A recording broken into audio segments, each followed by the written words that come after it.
freebie offers allows you to see who's actually interested in the knowledge or the product or the services that you're sharing, and then it helps you put people into your funnel.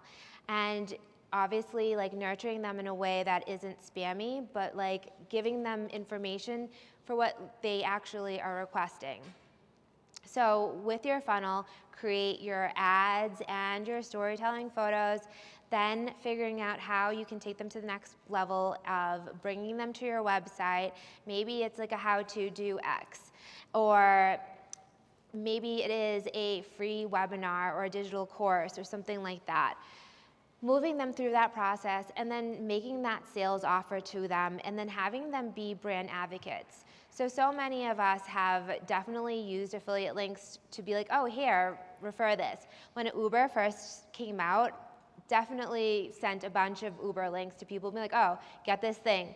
And I got, like, that $10. How many people when Uber first came out did that? We all essentially like helped them grow their marketing. Brilliant. We got the $10. They got everyone to now use Uber.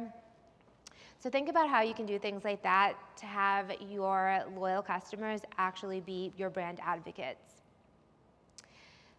So if you guys want the tips from this, I also have a weekly mastermind that meets on Tuesdays. It would be at 10 a.m.